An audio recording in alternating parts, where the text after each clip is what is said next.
Bom dia a todos. Eu tenho a honra e a satisfação de mediar esse próximo painel no nosso seminário sobre segurança jurídica e tributação. O título desse nosso painel é a segurança jurídica e as novas regras para subvenções, compensações e fundos de investimento. Antes de passar a palavra, sem delongas, ao primeiro palestrante, o professor desembargador Eduardo Moraes da Rocha, eu quero cumprimentar a audiência, o espaço da pessoa, a ministra Regina Helena, que nos dá a honra de tê-la conosco nesse painel. Cumprimento também o desembargador federal do Tribunal Geral Federal da 6ª Região, meu sósia, Flávio Bozon. Sem mais delongas, eu vou passar a palavra para o desembargador Eduardo Moraes da Rocha para a sua intervenção. Bom dia a todos. Gostaria de primeiro agradecer o convite da ESA para essa palestra, ao professor Eduardo Maneira, que me convidou, o eterno presidente Dr. Marcos Vinícius, ao presidente Beto Subonetti pelo convite. Agradecer a todos os presentes aqui na pessoa da ministra Regina Helena Costa, a quem eu tenho uma admiração especial, porque foi da minha banca de doutorado, e ela sabe da minha admiração. Ela também fez a apresentação do meu livro, que é sobre praticidade tributária. Então, professora Maria Regina Helena, ficam meus agradecimentos a todos aqui presentes em nome da ministra Regina Helena, que tem essa enorme deferência. Também quero agradecer aos membros desse painel, que eu faço em nome do mediador, o professor Sérgio Vitor. Muito obrigado a todos. O tema que eu vou falar é a questão da segurança jurídica e a nova lei de subvenções. Para a gente poder compreender esse tema, é necessário, primeiramente, explicar o que sejam subvenções. As subvenções elas são entendidas como os benefícios fiscais que são concedidos pelos entes tributantes em diversas formas. Podem ser concedidos benefícios fiscais na forma de crédito presumido, redução da base de cálculo, redução de alíquota, diferimento de pagamentos e outras formas. Eu sublinhei ali o crédito presumido, porque essa é a questão que eu acho que, pelo tempo nosso ser muito reduzido, somente 15 a 20 minutos, não terei tempo de falar sobre todos esses benefícios fiscais individualmente. Por isso, eu sublinhei o crédito presumido, que eu acho que de todos os benefícios fiscais, principalmente com relação ao ICMS, seja o mais relevante. As subvenções, esses benefícios fiscais concedidos, podem ser dados de duas formas. Ou podem ter as subvenções de custeio, que elas se destinam a compensar os custos operacionais e de produções de uma empresa, exemplo, pagamento de salários. Ou ela pode te dar subvenções também na forma de subvenções de investimento. Ela tem o intuito de quê? De incentivar as empresas a instalarem ou expandirem seus negócios em áreas específicas, de acordo com as políticas fiscais dos entes tributantes que concedem esses tipos de subvenções. Então, enquanto a de custeio existe para compensar custos operacionais de produção, a de investimento, ela busca incentivar as empresas a se instalarem ou expandir seus negócios em determinadas áreas. Essa distinção de subvenções de custeio e investimentos é importante, por quê? Para que a gente entenda o que aconteceu com relação à legislação das subvenções nos últimos 10 anos. O marco temporal que eu adotei foi a Lei 12.973, de 2014, que permitia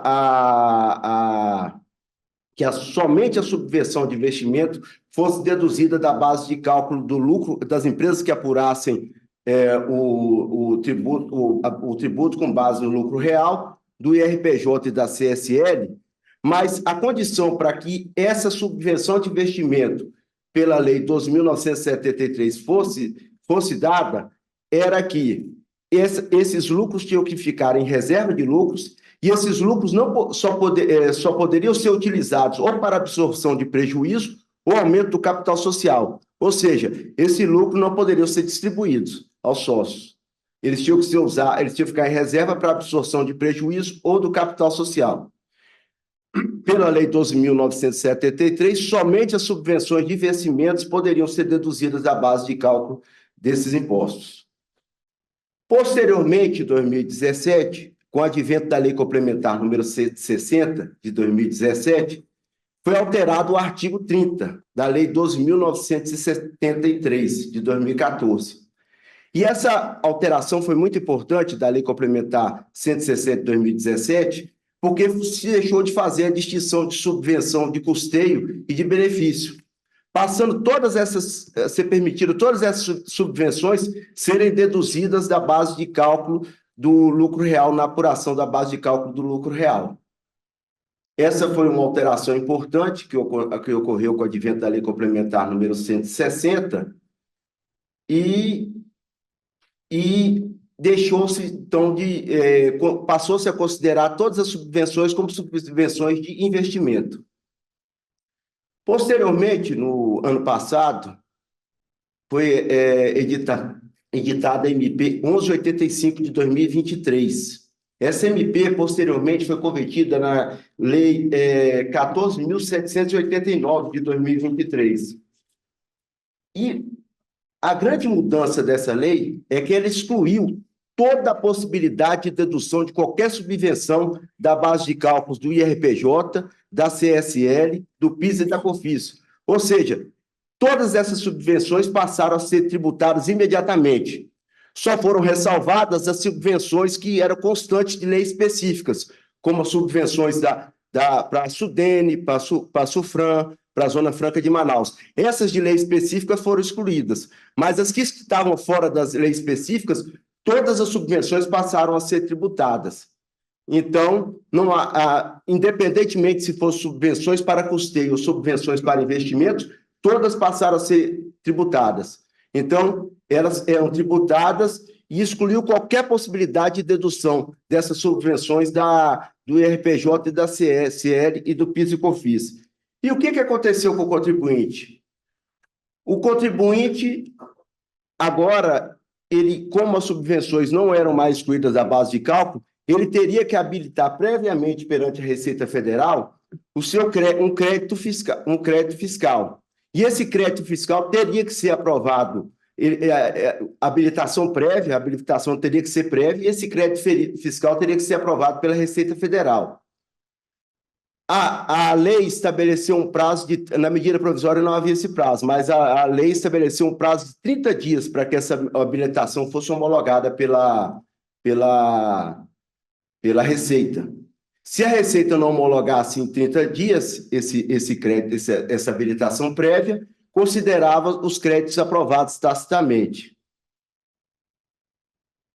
Essa questão do crédito, há um primeiro problema que são as glosas, né? Porque muitas vezes subvenções de custeio, de investimento, o fisco pode entender que é de custeio. Então, o primeiro problema que surge para o contribuinte com essa habilitação prévia do crédito são a possibilidade de glosas do crédito.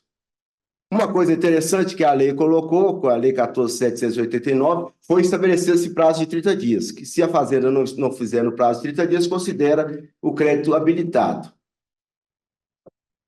Esse crédito é um crédito parcial, porque ele corresponde ele fica limitado somente a 25% da alíquota correspondente ao RPJ. Então, não é toda subvenção de investimento que vai originar um crédito ao contribuinte. Esse crédito vai ficar limitado única e exclusivamente a 25% do valor da subvenção de investimento.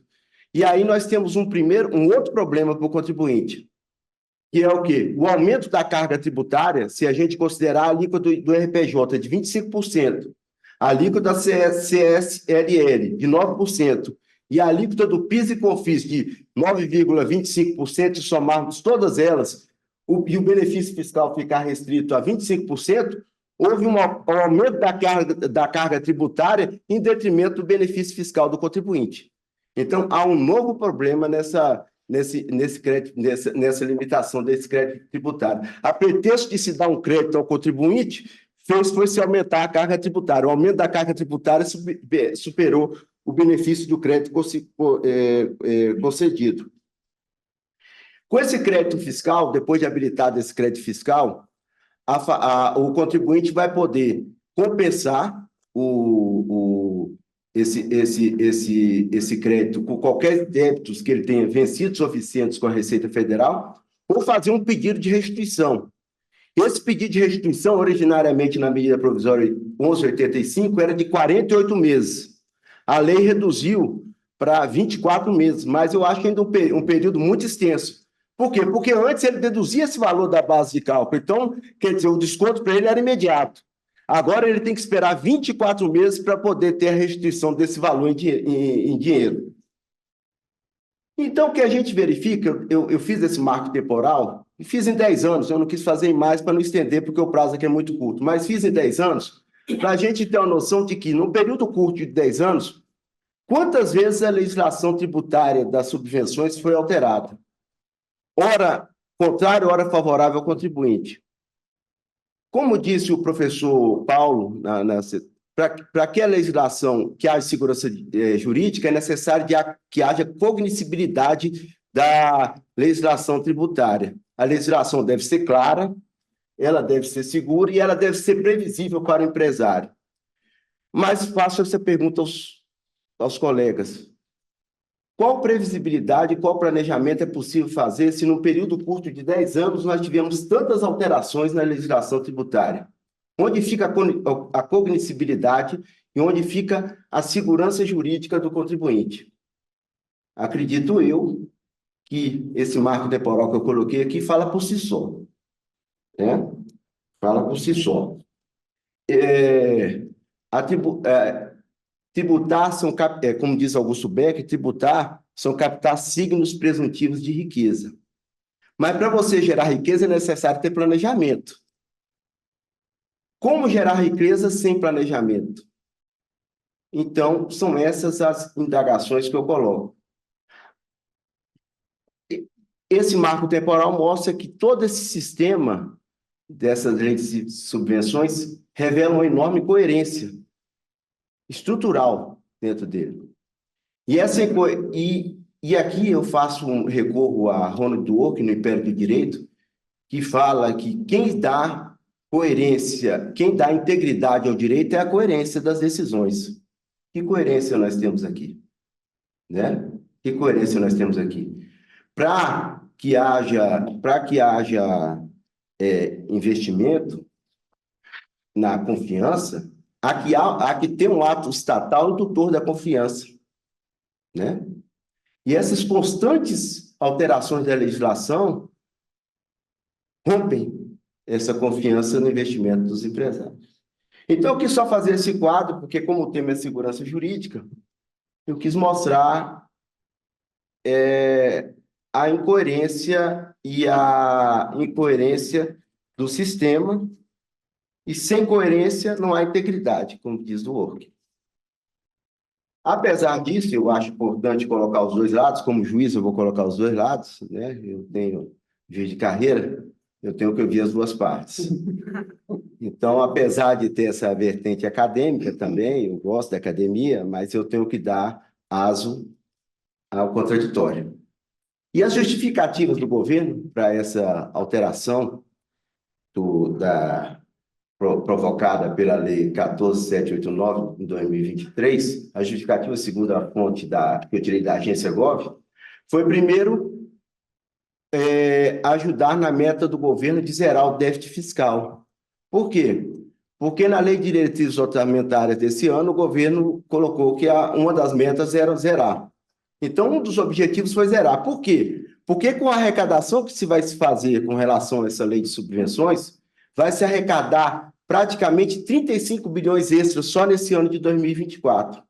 Então, quer dizer, esse valor é um valor importantíssimo para o governo atingir essa meta. Então, um desses objetivos foi esse.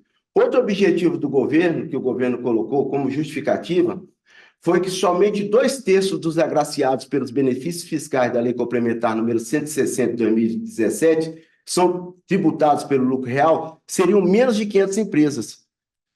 Mas nós não temos que olhar assim, a quantidade de empresas, nós temos que ver quantas essas empresas geram de empregos diretos e indiretos, né? Então, essas são as justificativas que o governo coloca.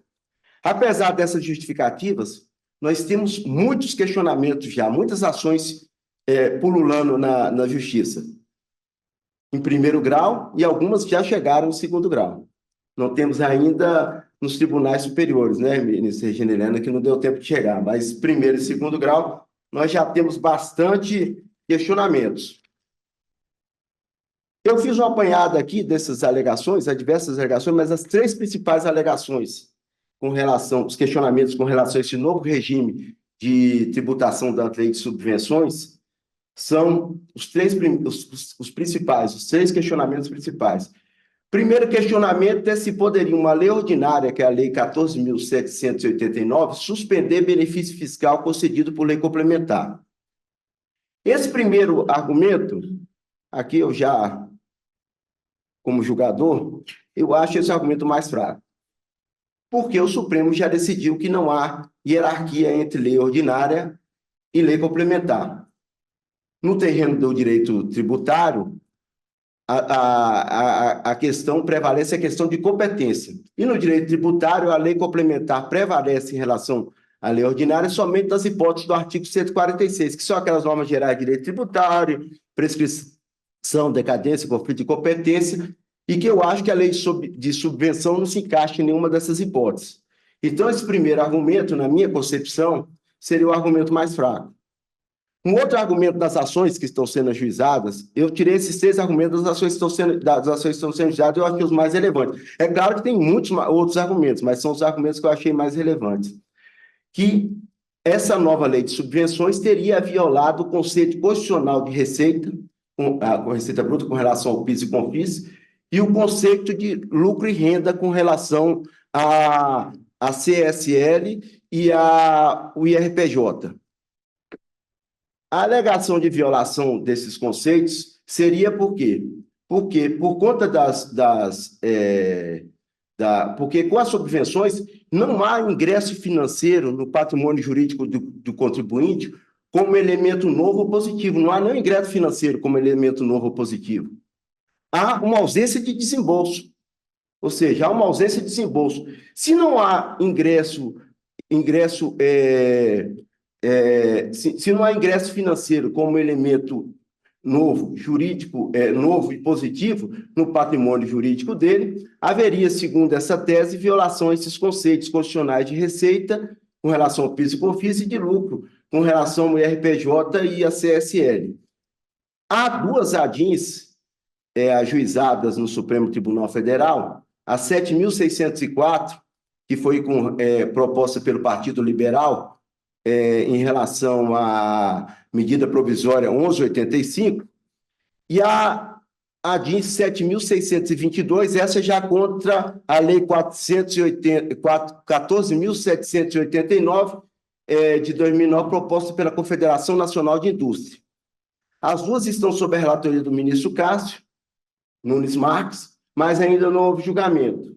Então, não houve julgamento com relação a essa questão. E o terceiro fundamento, e esse eu acho que é o fundamento mais relevante, que seria ofensa ao princípio com a nova lei das subvenções, teria ocorrido ofensa ao princípio do Pacto Federativo e da imunidade recíproca. Essa discussão de ofensa ao Pacto Federativo e da imunidade recíproca já ocorria antes da edição da lei 14.789, por ocasião da Lei Complementar 160, com relação ao crédito presumido do ICMS, nós tínhamos já o STJ já decidido no ERESP 1.517.492 da exclusão do crédito presumido do ICMS da base de cálculo do IRPJ e da CSL. O STJ já havia decisão nesse sentido, da exclusão. O Supremo, no tema 843, que tratava da exclusão do crédito presumido do ICMS, mas com relação ao PIS/COFINS, começou o julgamento no plenário virtual, com entendimento favorável aos contribuintes. Só que houve pedido de destaque. Esse julgamento foi suspenso e não ocorreu ainda. Ele vai ocorrer futuramente no plenário físico. Então, qual era a discussão nesses casos? A discussão nesses casos poderia um ente federado tributar algo, tributar valor do qual outro ente federado renunciou desse valor, abdicou, houve uma renúncia fiscal desse valor? Poderia a União abocanhar esse valor? O valor de que, dentro da autonomia outorgada ao ente federado, ele, dentro de uma política fiscal que ele estabeleceu, de acordo com as necessidades dele e das necessidades dele, das políticas extras fiscais dele, ele estabeleceu, poderia um valor de que o ente subnacional abriu mão ser tributado pela União? Isso não federia o Pacto Federativo? Por quê? Porque numa federação, a lógica são os recursos saírem da União para os estados e municípios, e não o inverso. A nova lei de subvenções, ela permite que a União Federal tribute renúncias fiscais dos entes subnacionais. Isso, por essa lógica, violaria o Pacto Federativo, feriria o Pacto Federativo. Essa já era uma discussão que trazia antes. Eu acho que com a Lei 14.789, essa discussão vai ficar ainda mais acalorada, né, ministra Regina? Eu acho que dos três argumentos, esse argumento seria o mais relevante. Eu trouxe só esses três argumentos que eram os mais relevantes, para a gente poder discutir, para vocês poderem discutir aqui. Desses três argumentos, eu acho que o que vai dar maiores discussões seria o argumento da violação do conceito constitucional de receita e lucro, e mais ainda, que eu acho que o mais forte deles, que é a violação do princípio do Pacto Federativo. Né? Como que estados, entes subnacionais fazem uma renúncia fiscal, ou seja, uma subvenção, uma doação que eles fazem para o contribuinte, equivaleria a uma doação que eles fazem para o contribuinte, e, posteriormente, esse valor ser tributado pelo ente nacional. Então, esses são os três argumentos. Não há ainda decisões nem do STF, nem do Supremo com relação a isso, mas há decisões já de alguns TRFs acerca das questões. Decisões monocráticas, nós temos algumas, de TRF 5º, do TRF da 5ª Região favorável ao contribuinte, entendendo que haveria ofensa ao Pacto Federativo, e por isso o crédito presumido deveria ser excluído da base de cálculo desses tributos, mas decisões colegiadas que existem, por enquanto, no TRF3, eu trago aqui uma da relatoria da doutora Consuelo Yatsuda, do TRF4 também, da relatoria do doutor Andrei Pitten, também, do TRF4, do TRF5 também, da relatoria do doutor Francisco Alves dos Santos, todas elas uma jurisprudência que eu considero ainda defensiva dos TRFs. Nessas decisões colegiadas ainda, os TRFs, pelo que eu senti, eles não quiseram ainda inovar, estão querendo aguardar. Por quê? Porque eles só admitiram a exclusão do crédito presumido do ICMS com relação à base de cálculo desses impostos e contribuições somente até 31 de dezembro de 2023. Posteriormente, a edição da Lei 14.789, eles não admitiram a exclusão. A exclusão ficou limitada ao período até 31 de dezembro de 2023. Então, a jurisprudência dos TRFs, nesse aspecto, é defensiva. Tem ainda? Tem mais 5. Mais 5 minutos, né? A jurisprudência dos TRFs ainda com relação a esse tema é uma jurisprudência defensiva, mas eu creio que há necessidade dos TRFs avançarem, porque eu acho que essa questão, a nível de tribunais superiores, ainda vai demandar e vai demorar um pouco. São esses os principais pontos, porque o tempo é bastante curto, e para concluir minha fala, porque o tema é segurança jurídica e a nova lei de subvenções, Então, concluindo minha fala, a segurança jurídica, ao meu ver, nessa nova lei de subvenções, é uma mera quimera. É uma mera quimera. E faço essa afirmação porque é uma mera quimera. Para fazer essa afirmação, eu trago como ilustração um trecho do voto vista do sempre lembrado ministro Humberto Gomes de Barros, do STJ. Embora esse voto foi no agravo regimental no resto de 382.376, em 2004, já vão 20 anos, mas eu acho que ele é muito atual. E eu trouxe ele aqui para ilustrar essa questão. De Sua Excelência, o sempre lembrado ministro Humberto Gomes de Barros, fala, abre aspas, Sua Excelência, nas praias de turismo pelo mundo afora, existe um brinquedo em que uma enorme boia cheia de pessoas é arrastada por uma lancha. A função do piloto dessa lancha é fazer derrubar as pessoas montadas no dorso da boia. Para tanto, a lancha desloca-se em linha reta e, de repente, descreve curvas de quase 90 graus. O jogo só termina quando todos os passageiros da boia estão dentro do mar. Fecha aspas. Então, penso eu que os passageiros dessa boia sejam os novos contribuintes da Lei 14.789.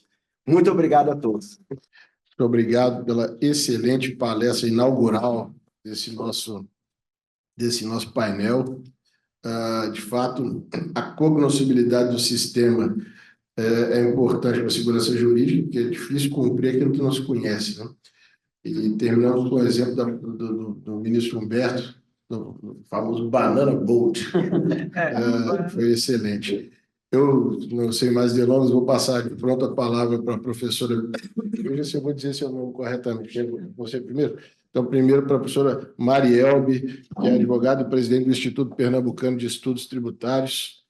Bom dia a todos e a todas. Quero dizer do privilégio de voltar aqui à Universidade Complutense de Madrid. Já estivemos aqui, não é verdade? Já.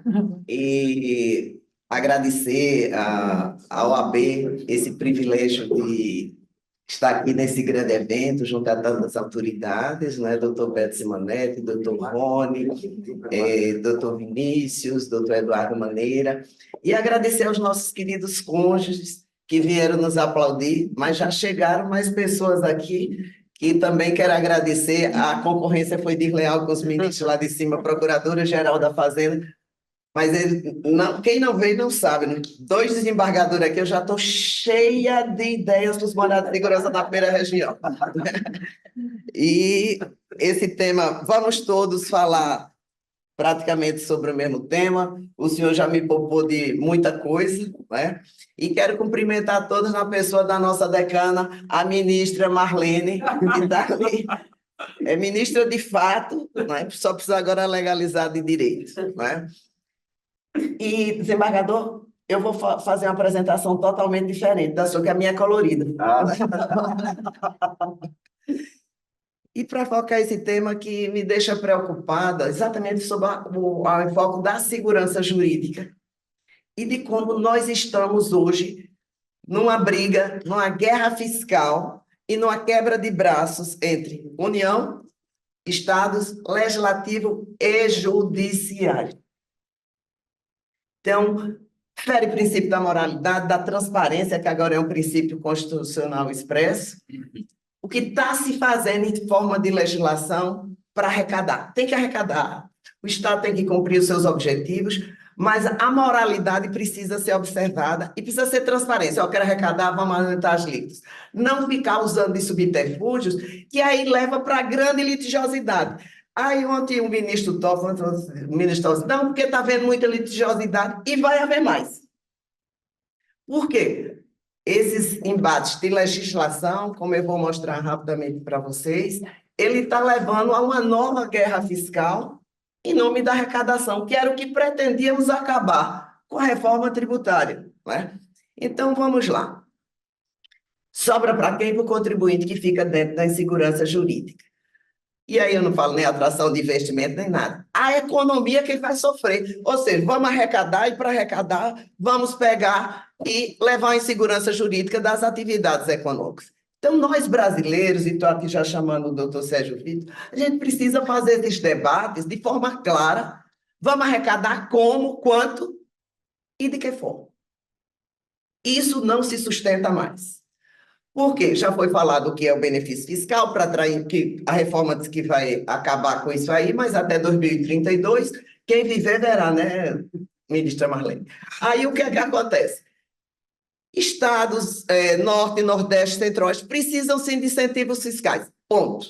E aí nós temos o seguinte, esses benefícios fiscais para reduzir desigualdades regionais de acordo com a Constituição, exercício, pacto federativo e autonomia dos estados, de acordo com a Constituição, exercício da competência constitucional dos entes em conceder benefícios fiscais, crédito presumido ou diferimento do ICMS.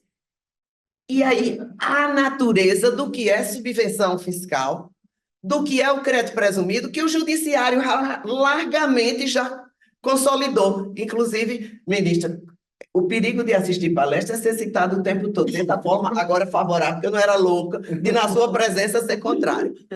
Mas, graças a Deus, o céu lhe iluminou. Desembargador, olha, estou torcendo aqui que o seu pensamento se ilumine cada vez mais, o senhor também, para quando os nossos MS chegarem lá, né, Deus baixar um santo e dar uma iluminação em todos vocês.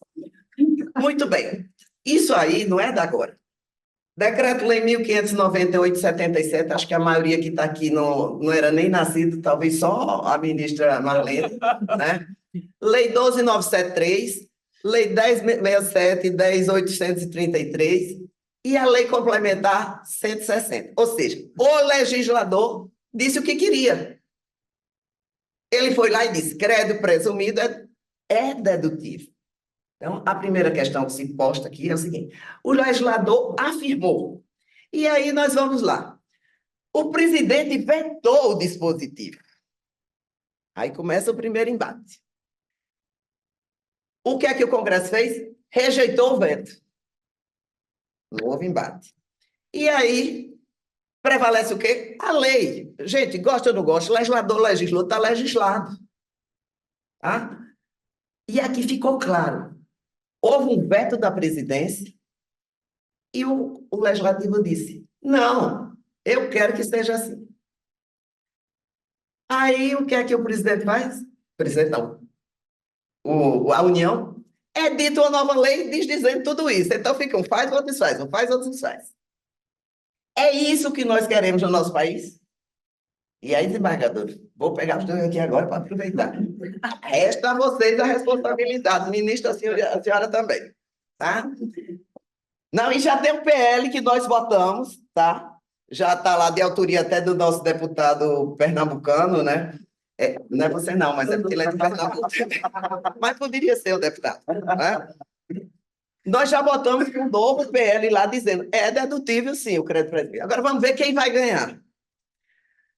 Aí temos lá, e veja só, a jurisprudência consolidada é essa. Está lá no STF 606, no outro lá, no RE 574, o conceito de receita fiscal, que ele está acima.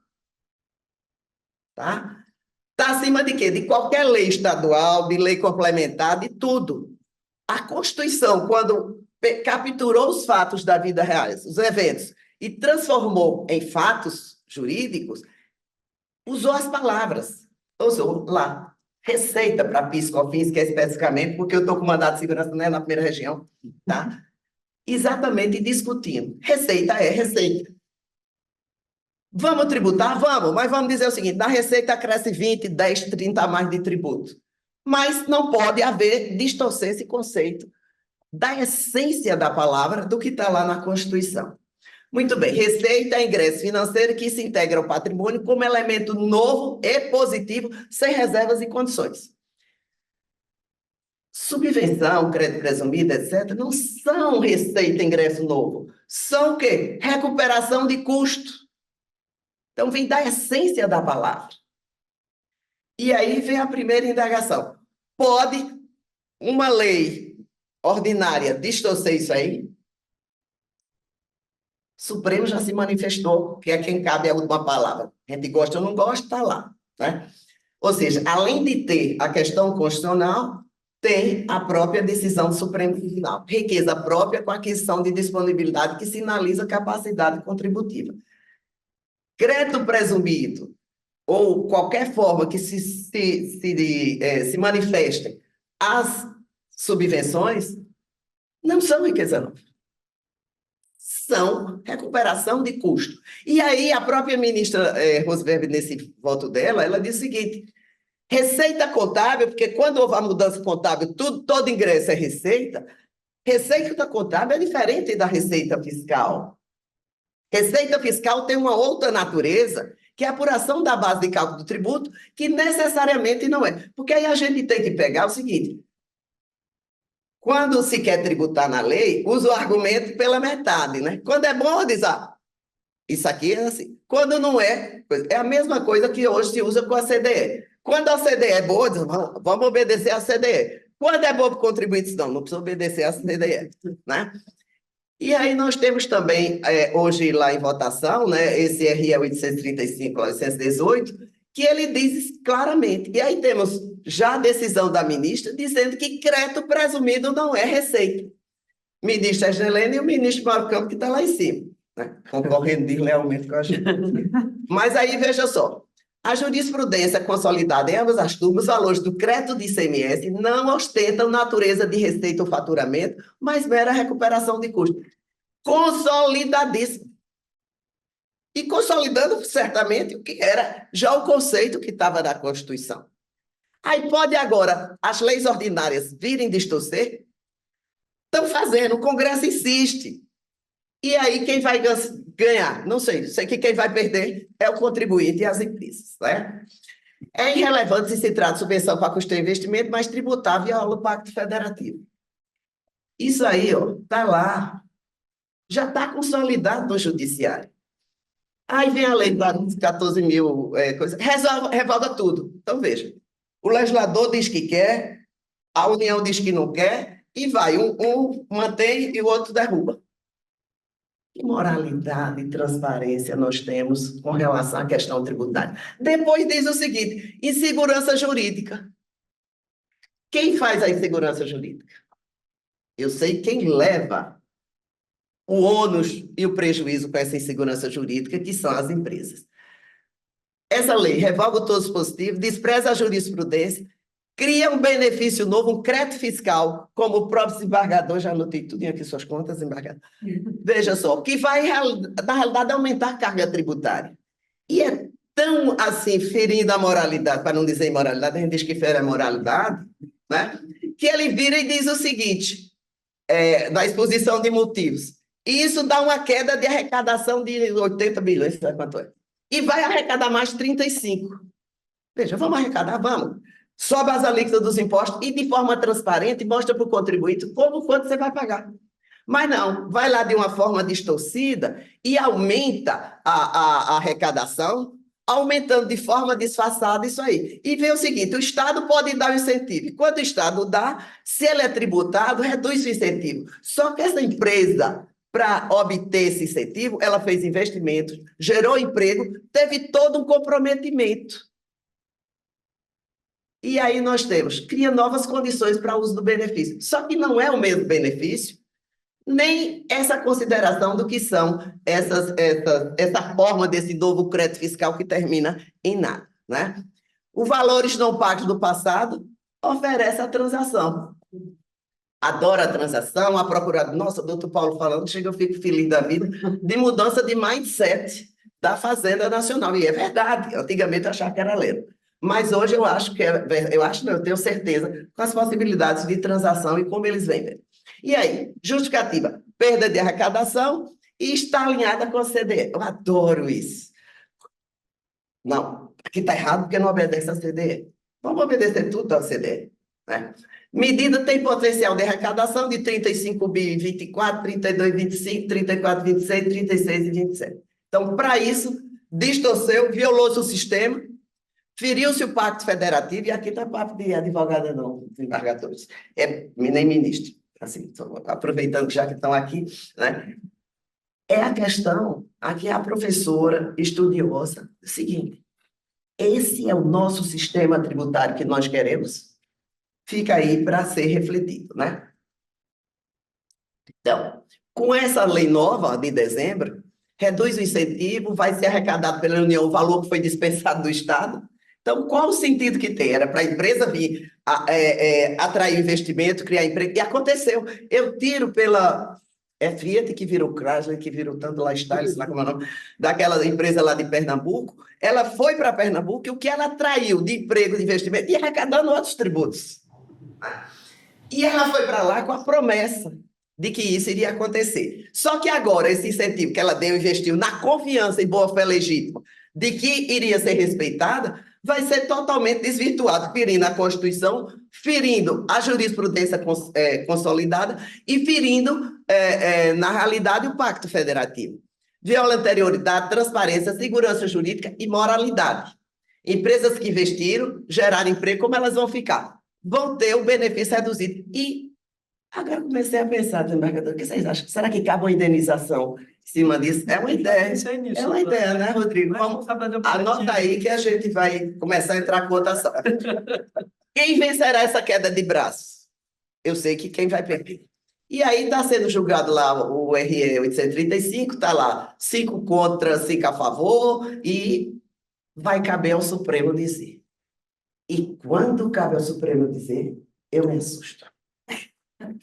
Me assusto porque quando fala 80 bilhões de arrecadação, aí ele diz, não podemos perder.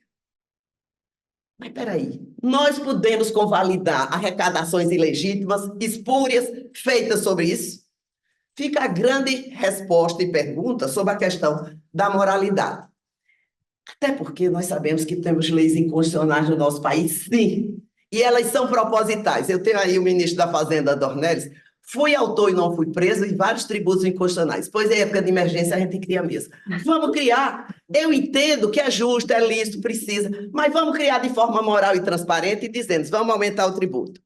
Aqui eu tenho o Código da Vida do Saulo Ramos, que ele dizia o seguinte, durante a discussão dos planos cruzados, o Ministério da Fazenda chegava com várias leis que eu dizia assim, espera aí, isso aqui é uma lei inconstitucional, não passa pelo primeiro juiz. Aí dizia, o pessoal da Fazenda, contrato está fazendo, apenas ingressa em juízo cerca de 30% do prejudicado. A maioria não reclama. Pode haver alteração da estatística conforme a divulgação. Se a imprensa destaca a ilegalidade, o que não acontece sempre, porque o jornalista determina que estão passa batida, isso era 80, não é mais assim, está todo mundo atento, né? Se as quantias envolvidas não forem individualmente expressivas e os que entram com as ações, uns levam cerca de 10 anos para receber, eu arrecado hoje e adeus esse problema para frente, quem quiser que resolva. Então, isso aí foi Saulo Ramos, consultor-geral da República. Eu trouxe, porque se eu dissesse, ia dizer, não é advogada dependente do tributo. Não, tá aí, era feito de propósito, né? E aí ele diz, meninos, eu vi, e várias vezes. Então, é isso que nós temos. E aí eu fico pensando no judiciário. Sinceridade. Coitados de vocês. Porque precisa arrecadar, precisa convalidar. Quem vale no Brasil? A Constituição ou a arrecadação? Espúria, ilegítima. O senhor também, desembargador. Nem lembrei que aqui do senhor não vou esquecer, não. Responsabilidade está com vossas excelências. Porque como nós queremos ter segurança jurídica num país em que isso ocorre de propósito, em que o legislativo, quem quer fazer a lei, gosta ou não gosta, faz, e o judiciário julga. E o pobre miserável do contribuinte acata. Só que agora ele fica sem saber o que acatar, né? Eu tenho a lei, tenho a jurisprudência, imagina... Presidente Beto. O senhor também, viu? E tem outro aqui. Esse daqui de ministro Sepúlveda pertence é a questão que eu mais me preocupo hoje com o Supremo. Na época do saudoso ministro Dirceu Funari, eu, procurador-geral da República, o procurador-geral, né, via os membros da sua assessoria, e aí o ministro pediu que recebesse assessores que estavam à volta com um decreto-lei. Eu lhe responderei, isso não passa pelo primeiro juiz de plantão da esquina. Aí foi respondido, doutor procurador, nós até já desconfiarmos dessa inconstitucionalidade. Mas veja, Vossa Excelência, conhece um caso que a União tenha ganho a respeito da tributação do IOF? Quis se aplicar no mesmo exercício. Sabe, Vossa Excelência, qual foi a arrecadação? 89% da prevista. Vale dizer, 89% atingidos não foram à justiça. Mas, de qualquer sorte, o que eu tenho para o futuro deste tribunal é o barateamento da modulação ou manipulação da eficácia temporal das declarações de inconstitucionalidade. Porque, de repente, O Supremo entende o óbvio e diz, é inconstitucional, mas vai cair a arrecadação. Então, vamos fazer o quê, doutora Fernanda? Até aqui, a arrecadação inconstitucional ficou legítima. E daqui para frente? Desembargador, eu fico pensando como é difícil a missão de julgar. Está aí, é claro. E essa lei é claríssima. Ela é absolutamente inconstitucional, viola a transparência, viola a moralidade. E aí eu penso, vai ser dada modulação. Meus queridos e minhas queridas, no começo, eu vi essas teses, eu não entrava. Pelo amor de Deus, essa é constitucional. Aí depois o Supremo declarava inconstitucional. Assim, vou entrar depois. Quem entra depois, não tem mais direito. Isso aí é a maior insegurança jurídica do mundo. Por quê? Porque, em nome da arrecadação, se legitima coisas inconstitucionais, legislações, situações e fatos. E aí, quem não entrou na justiça, perdeu. Então, o que é que a gente faz agora, doutor? Entra para tudo. Agora, como advogada, eu não sou louca de ser a primeira a entrar, porque o primeiro leva pau, né? Então, a gente deixa sedimentar um pouco, mas tem que entrar antes que comece o julgamento supremo, porque senão ele diz, é da ata, é da sessão, é do... Ai, meu Deus, aquilo lá me deixa barato nada. Aí, o que é que acontece? A questão da modulação. Estimula leis inconstitucionais para se beneficiar da arrecadação ilegal, legítima e espúria, fere a confiança legítima, fere a boa-fé do contribuinte.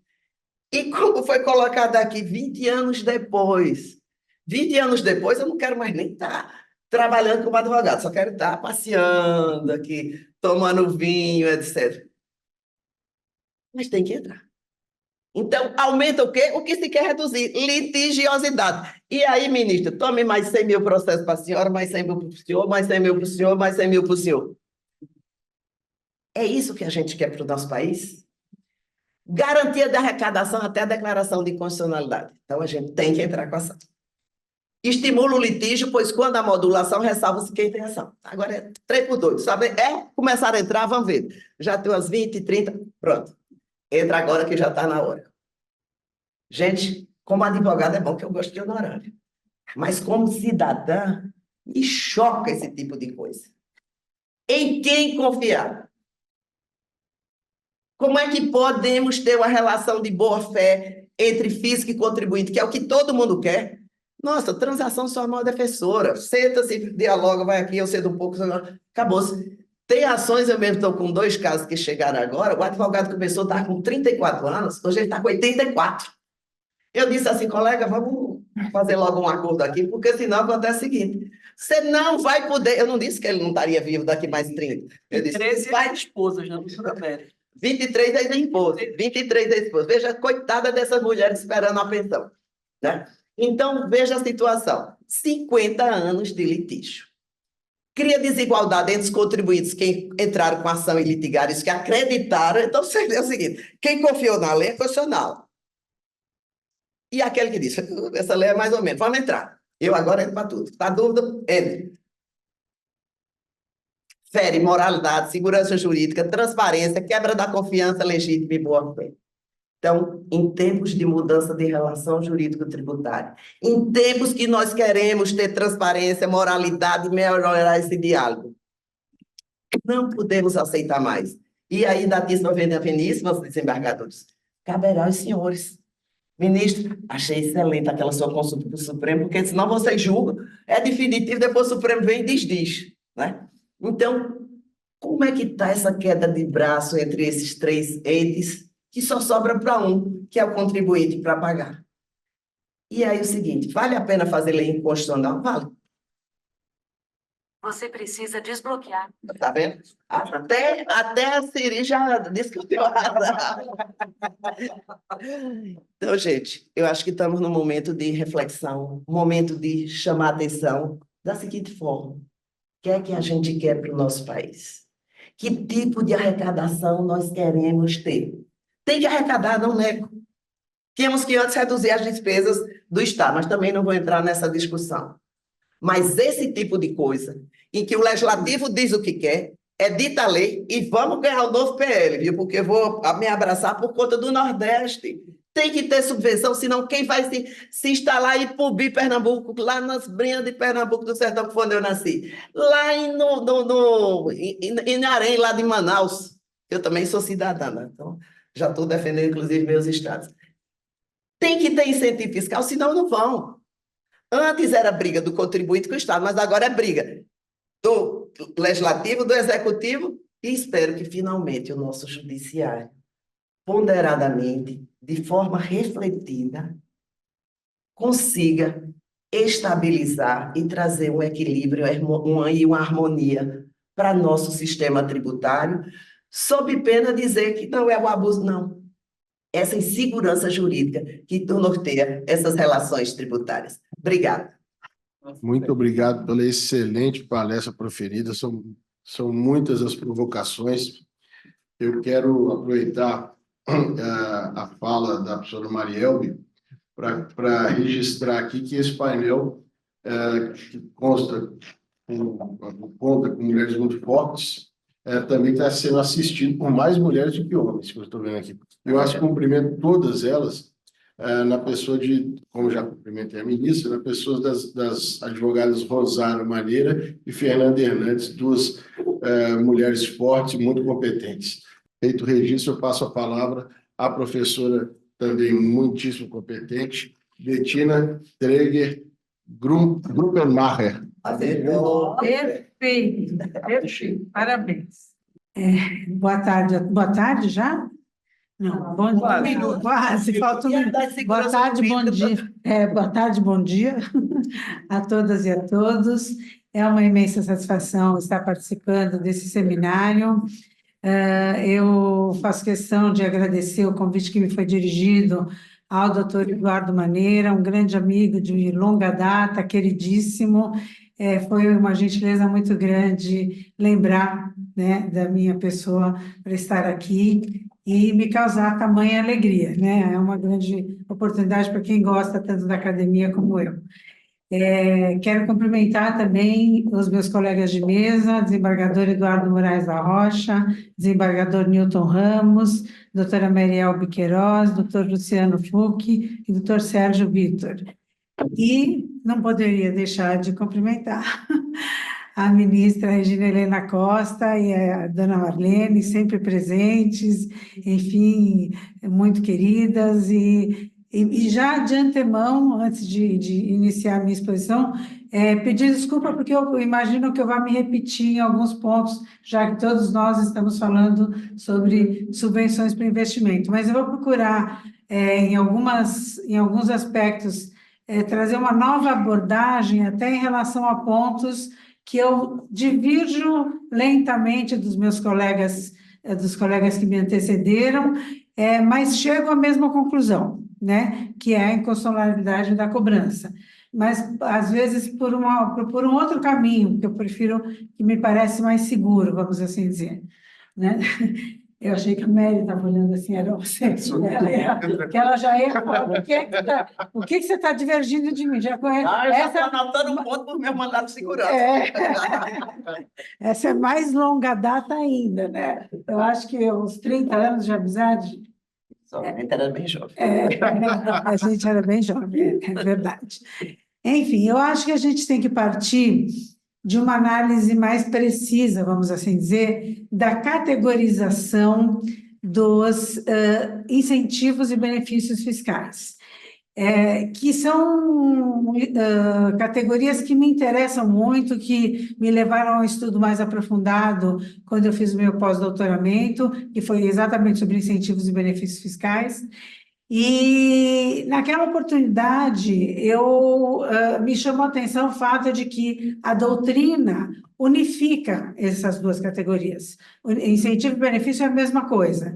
Eu falei, não, isso não é a mesma coisa. O incentivo depende de uma contrapartida do contribuinte, ou seja, ele recebe uma redução na carga tributária em troca de alguma coisa. E os benefícios são gratuitos, que o professor Ricardo Lobutor chamava de benefícios odiosos, porque são isenções, são créditos presumidos, etc. Aí eu já parto de um ponto específico que eu normalmente nem abordo nessa exposição, mas eu ouvi aqui se falar em diferimento como a mesma coisa que crédito presumido. Eu não sei se diferimento é benefício, não diz respeito ao nosso caso. Então, como muitos temas dos quais eu ia falar já foram enfrentados, então vamos fazer uma abertura maior, né? O diferimento, na verdade, é uma postergação do pagamento do tributo devido. Então, o produtor rural, por exemplo, deixa de pagar o tributo para que o próximo elo da cadeia suporte esse tributo, tanto dele, o ICMS próprio, como aquele gerado na etapa anterior. Então, por que eu acho que o diferimento não é um benefício, embora a doutrina role como benefício? Porque no benefício o Estado tem que deixar de arrecadar alguma coisa, tem que perder alguma coisa em arrecadação, renunciar a alguma coisa em arrecadação. E no diferimento, ele não renuncia, porque ele não recebe do primeiro elo da cadeia, mas ele recebe mais para frente. Então, nós não poderíamos incluir isso nem nos incentivos, nem nos benefícios. Mas o fato é que, nessas renúncias tributárias, dessas renúncias tributárias, do que nós estamos falando aqui, são dos incentivos fiscais. Então, nós temos aqui um crédito presumido mediante a realização de um investimento. Eu vou te dar um crédito presumido desde que você faça o investimento. Então, não temos um benefício, temos um incentivo fiscal, que é diferente. Eu, por exemplo, sou contra benefícios fiscais. Eu, assim, sei que o problema de ser professor e advogado é dramático, né? Porque, assim, um cliente meu falando isso, fala, como assim a senhora é contra, né? Mas, academicamente, eu acho que é uma forma de renúncia. O orçamento é uma coisa fechada. Quando uns deixam de pagar, outros vão ter que pagar por eles. Então, assim, ainda que a gente pode pensar em incentivos desde que eles sejam controlados e por tempo certo. Não pode ser aquela coisa ad eternum. Então, incentivo é realmente algo a ser preservado, porque depende de uma contrapartida, aí sim, há um toma lá, entre aspas, um toma lá da cá. Esse crédito presumido é isso.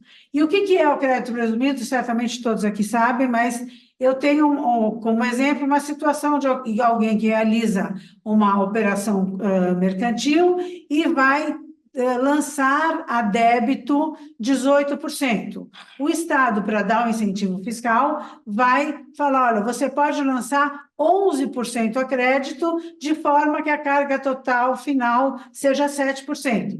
Então, o que ele deu? Ele deu o que o professor Scaff chama de um dinheiro fake, de um dinheiro falso. Na verdade, não houve um aporte em recursos.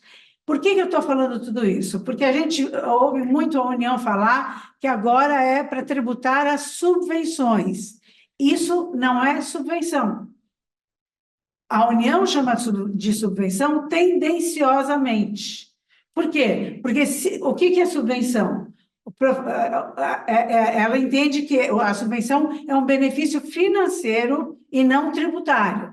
Então, os estados chamam de crédito presumido. A União chama de subvenções, que são benefícios financeiros. O professor Geraldo Altaliba, meu queridíssimo professor, que foi meu professor na graduação, no mestrado, na vida, enfim, ele dizia o seguinte, que o direito estabelecido por lei, o direito a perceber do poder público certas importâncias em dinheiro. Então, é uma subvenção, eu não vou ler tudo. Esse direito de receber importâncias em dinheiro, isso é subvenção, é um benefício financeiro.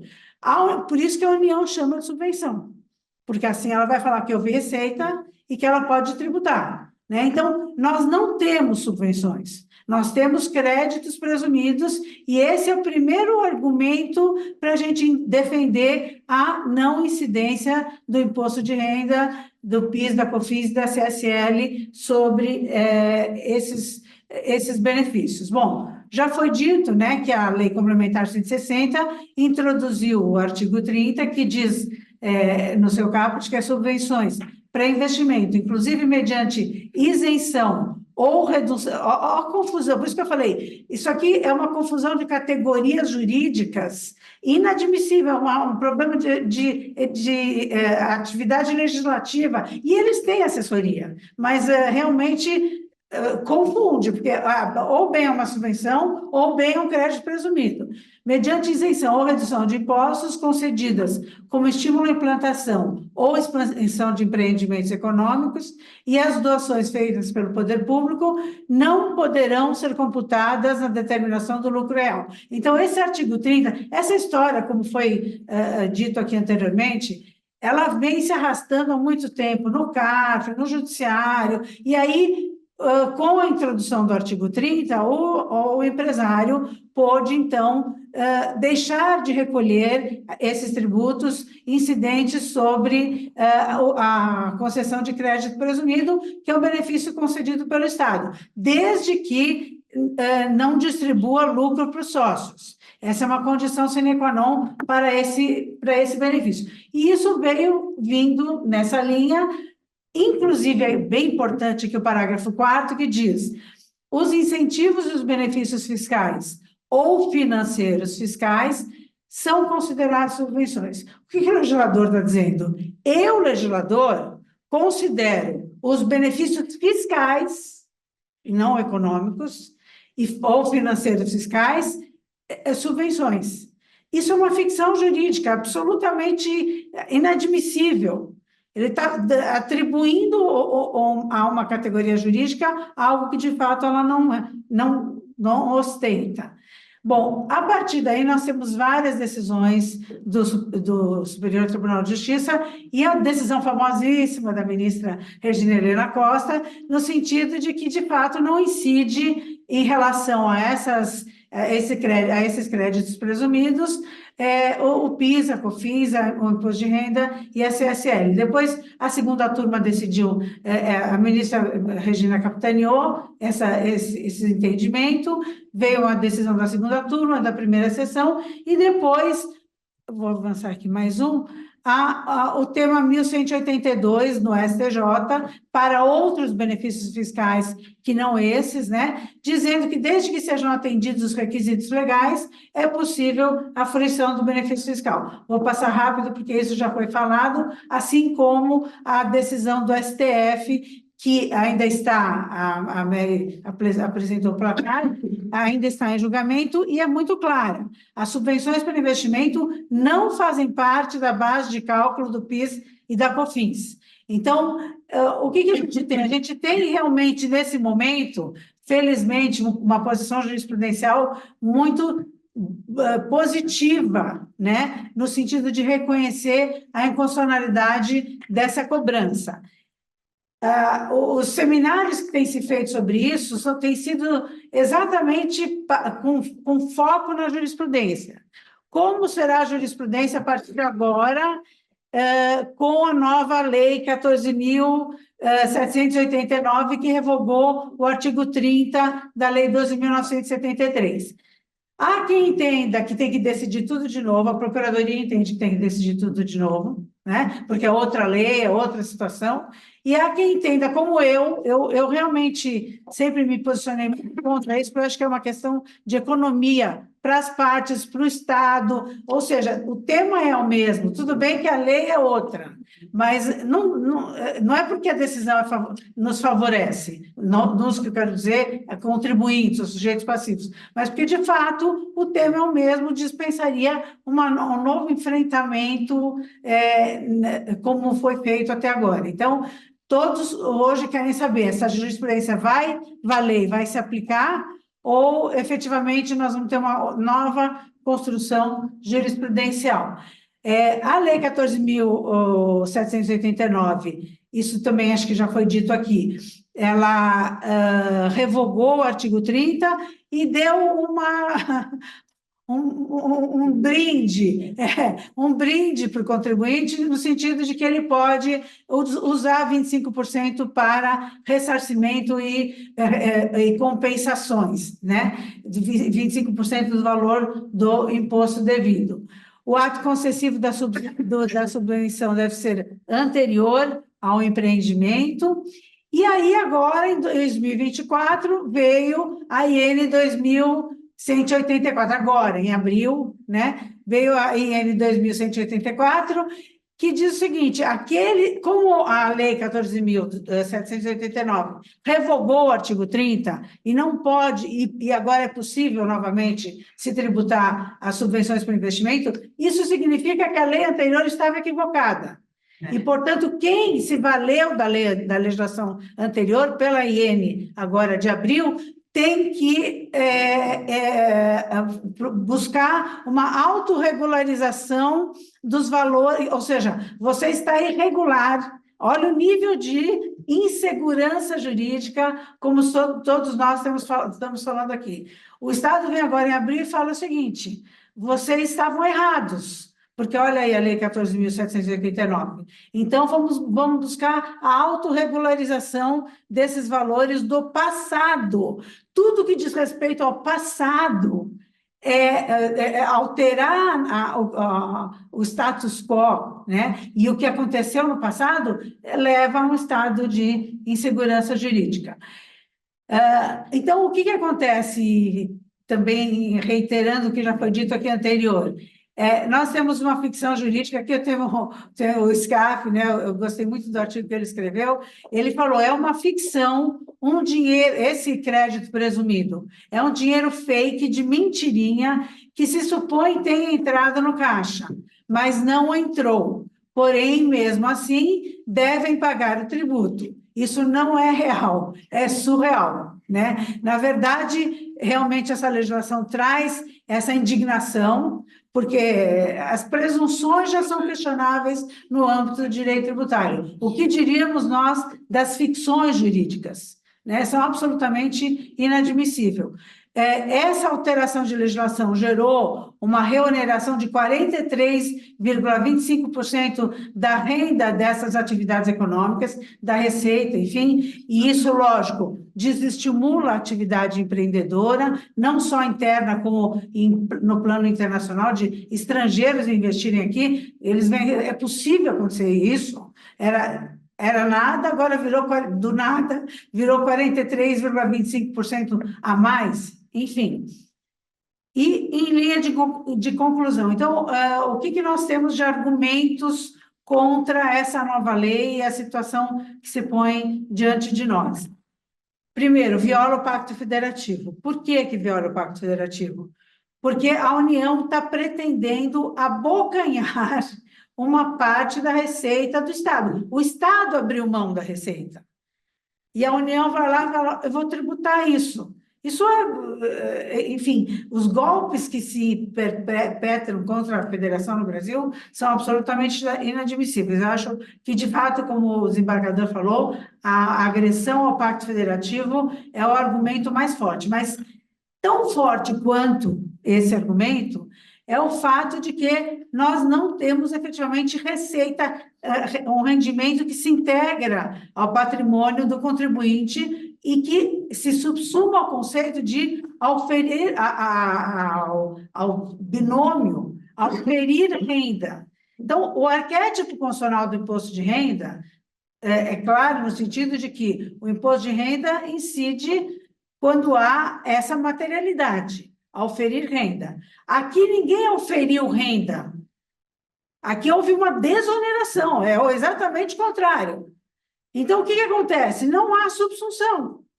Isso é a primeira aula do curso de Direito. Se não há subsunção, não há incidência. Se não há incidência, não nasce a relação jurídica. Se não nasce a relação jurídica, eu não tenho sujeito ativo, eu não tenho sujeito passivo. Ninguém pode cobrar nada e ninguém tem o dever de pagar nada. Então, tão forte quanto o argumento do pacto, da agressão do pacto, é a ausência de subsunção. Não nasce a relação jurídica, não existe essa prerrogativa que a União julga efetivamente ter. Os benefícios fiscais, eles, como eu falei, não podem ser entendidos como patrimônio da empresa, além de haver uma violação à segurança jurídica, porque está sendo agredido também a noventena. O que aconteceu nesse caso foi um projeto de lei de conversão, e não uma conversão de medida provisória em lei. Como é um projeto de lei de conversão, teria que se observar, no mínimo, a noventena. Enfim, nós temos aí vários aspectos que demonstram que, de fato, é uma situação que causa imensa insegurança jurídica por N situações aí que eu procurei rapidamente apontar. Eu agradeço muito a atenção. Obrigada a todos. Muito obrigado pela excelente palestra proferida, professora Bettina. Eu aprendi muito, foi uma verdadeira aula. Agora os rapazes estão com uma missão complicada. Eu de pronto vou passar a palavra ao desembargador Newton Ramos, do Tribunal Regional Federal da Primeira Região. Eu posso chamar de amigo, eu acho que o conheci ainda nos seus primeiros dias de Brasília. Uma carreira brilhante, meteórica, que eu desejo todo sucesso no tribunal e passo, então, de pronto, o microfone para que Vossa Excelência profira a sua palestra. Bom, eu queria primeiramente cumprimentar aqui minhas companheiras e meus companheiros de mesa, a professora Bettina, meu amigo Eduardo Moraes da Rocha, meu companheiro de tribunal, o meu amigo Sérgio Vitor, que conheço de longa data. Na verdade, Sérgio se conhece antes de eu vir ao Brasil. Foi na época que eu vim fazer mestrado, fui fazer mestrado na UNB em 2009, mais ou menos. Então, tem um bom tempo que eu acompanho também a carreira brilhante, a carreira acadêmica brilhante do Dr. Sérgio, sempre bem-humorado. Ontem a gente contava algumas histórias ali do Dr. Sérgio, de bastidores, a doutora Marielme e o Dr. Luciano Fuch. Eu havia pedido e queria cumprimentar a audiência em nome da ministra Regina Helena, em nome, principalmente, a plateia que é feminina, né, majoritariamente feminina, em nome da minha esposa, Camila Ramos, que é advogada também, em nome da doutora Fernanda Hernandes. Embora eu seja jovem, pelo menos eu me considero assim, eu já tenho um filho advogado tributarista que iniciou seus passos em Brasília pelas mãos da doutora Fernanda Hernandes, né? Então, eu tenho uma eterna gratidão a ela por ter aberto as portas de Brasília para ele. E em nome do meu colega aqui do TRF6, o desembargador Flávio Bozon. Bom, eu tinha pedido ao Sérgio para ser um dos últimos a falar, exatamente porque eu sou o único não tributarista da mesa. Então, a minha ideia era chegar aqui e dizer, olha, o tema já foi esgotado, agradeço do Brasil pelo convite, vamos partir para o almoço com bom vinho espanhol. Porém, acho que eu, por dever de ofício, já que eu me desloquei de Brasília até aqui, eu tenho que dizer alguma coisa, ainda que correndo o risco de cometer alguma impropriedade técnica. Então, se eu cometer, a doutora Maria pode aqui sussurrar no ouvido, tem que dizer assim, Deus, não é assim, você fala, não tem nada a ver e tal. Aí você me ajuda aqui. Eu gosto sempre de lembrar, quando nós falamos de qualquer discussão envolvendo a segurança jurídica no Brasil, que o então advogado Luiz Roberto Barroso, no final dos anos 90, escreveu um livro chamado Interpretação e Aplicação da Constituição, em que ele falava do fenômeno da inflação legislativa, né, que é uma cultura brasileira de achar que nós vamos resolver os nossos problemas históricos a partir da edição de novas leis. Então, nós publicamos leis, depois outras leis, sempre com a expectativa de que vamos resolver os problemas. E quando nós nos deparamos com um debate dessa natureza, nós do Judiciário, em especial eu e o Eduardo, que somos do TRF1, que tem a peculiaridade de ser foro nacional, né? Então, quando as pessoas não resolvem seus problemas no TRF2, no 5, no 4, no 6, elas correm para o TRF1, numa segunda tentativa, a gente fica feliz em saber que nós, naquele volume de 10 a 12 mil processos, em média por gabinete, iremos receber mais. Isso significa que pelos próximos 30 anos nós não ficaremos desempregados, né? Porque nós teremos mais problemas da sociedade para arbitrar, né? O STJ também tem a mesma vantagem, né? De ter muito processo para resolver pelas próximas décadas. E eu vou começar por um ponto que me chamou a atenção na fala da doutora Bettina, que não estava nem no meu roteiro, mas que me chamou a atenção, que é digamos assim, um mar que eu surfo um pouco melhor, que é a área do direito processual. E a professora Bettina mencionou aqui que na concepção dela esse sistema já está resolvido, né? Mas Isso é um problema que nós enfrentamos no modelo de precedentes do direito brasileiro. Nós criamos, na verdade, um sistema de precedentes que se volta muito mais, assim, a ideia, digamos, eu costumo dizer que a ideia romântica de um sistema de precedentes é assegurar previsibilidade, igualdade entre as pessoas, uma estabilidade nas relações jurídicas, mas no Brasil, na verdade, o sistema de precedentes ele teve uma finalidade pragmática um pouco mais simples, que era resolver problemas de demandas repetitivas. É por isso que nós afetamos um tema, como é o tema de 69, que foi mencionado pelo doutor Paulo Mendes, aqui, eu acho que, na verdade, foi na fala de ontem, que é o tema da exclusão do ICMS, da base de cálculo do PIS e COFINS, e depois o Supremo afetou o tema para discutir o ISS, na base de cálculo do PIS e COFINS, quando, na verdade, a razão de decidir é a mesma. Não haveria necessidade de decidir esse tema duas vezes. Mas é porque, quando se trata de aplicação de precedentes, de controle da aplicação de precedentes, é mais simples nós simplesmente termos um fechamento, digamos, hermenêutico, acerca de uma determinada temática e aplicar aqueles casos, do que eu extrair a ratio decidendi, discutir quais foram as premissas de que o tribunal partiu para afirmar aquele julgado e aplicar outros casos. Porque, na verdade, dentro de um sistema de precedentes, esse é o grande desafio. E não é apenas no Brasil que se enfrentaria isso. No próprio modelo norte-americano, isso é motivo de embate, se aquele precedente realmente se aplica ao caso X, ao caso Y, ao caso Z. Mas isso precisa começar a ser discutido exatamente para que não haja necessidade de se rediscutir os temas que já foram decididos a partir de uma mesma premissa, a partir de uma mesma razão de decidir. Pois bem, então, eu acho que essa é a primeira reflexão que eu gostaria de deixar, é essa necessidade de que nós possamos realmente repensar esse modelo de julgamento brasileiro, né? E os tribunais, que na verdade isso é uma iniciativa que tem que partir dos tribunais, que é dizer, esse tema já foi decidido, nós não vamos rediscutir essa matéria, né? Até para se conceber aí um modelo de redução de litigiosidade efetiva.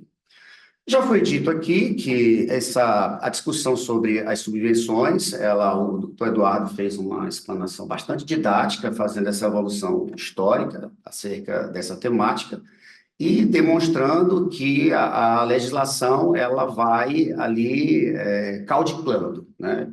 Legisla de uma maneira, depois modifica. A doutora Mariel falou aqui dos subterfúgios legislativos, eu gosto de chamar de um cavalo de Troia legislativo, né? O Congresso quer, muitas vezes, ou ali numa articulação com o governo, resolver um determinado problema de natureza econômica, mas tem receio, na verdade, do enfrentamento público, do desgaste público. Então, eles não vão lá e dizem assim, olha, vamos fazer o seguinte, vamos pegar a alíquota do imposto de renda e vamos majorar, porque o país precisa, e vamos enfrentar a sociedade. Vamos fazer isso. Então, eles criam um subterfúgio, outros mecanismos de cobrança, exatamente para ter o duplo benefício. Nós vamos aumentar a arrecadação sem o desgaste com a sociedade, dizendo que nós não fizemos nada que fosse efetivamente aumento de tributo. E vão criando exatamente essas arestas, esses problemas que vão descambar para a necessidade de solução no âmbito do Poder Judiciário. Existe uma professora de filosofia na Alemanha chamada Ingeborg Maus, que ela tem um texto muito interessante que ela diz sobre o judiciário como superego da sociedade. Nós criamos um modelo, não é um problema exclusivamente brasileiro, mas é um problema que ele é mais agudo no âmbito do sistema brasileiro, de que a sociedade, através dos seus representantes, não consegue dialogar, não consegue resolver seus problemas, não conseguem se criar uma autorregulação, né, uma emancipação social, e tudo se resolve a partir da intervenção jurisdicional. E isso é uma questão que não à toa que nós temos aí esses 77 milhões de processos em tramitação no sistema brasileiro, tudo em decorrência dessas discussões que perpassam exatamente a temática da segurança jurídica. O professor Humberto Ávila, que está também participando desse evento, que é brilhante esse evento, já teve a oportunidade de dizer que o grau de segurança jurídica de um país é proporcional ao seu grau de civilização. Então, nós precisamos repensar e refletir sobre que tipo de civilização nós temos no Brasil, em que a cada 3, 4, 5 anos eu preciso modificar a legislação numa perspectiva perfeccionista de que eu vou aperfeiçoar a legislação e, na verdade, eu começo a criar mais problemas decorrentes exatamente dessa discussão sobre a interpretação do direito. A lei das subvenções, como foi mencionado, essa nova lei, ela faz uma distinção entre subvenção de investimento, eu não vou repetir isso, porque já foi abordado de maneira bem mais apropriada e mais didática, tanto pelo doutor Eduardo como pela professora Mariel. Faz a distinção entre subvenção de investimento e subvenção de custeio. A subvenção de custeio ela é agora totalmente tributável e a de investimento ela gera um crédito fiscal de 25%, alguma coisa dessa natureza. E já, como foi mencionado aqui, nós teremos diversos pontos controversos que o judiciário será obrigado a se debruçar sobre isso. Primeiro, a natureza jurídica das subvenções, se a subvenção ela é efetivamente receita ou não, ao ponto de permitir essa tributação. A discussão sobre a violação do Pacto Federativo, discussão sobre sua incidência em relação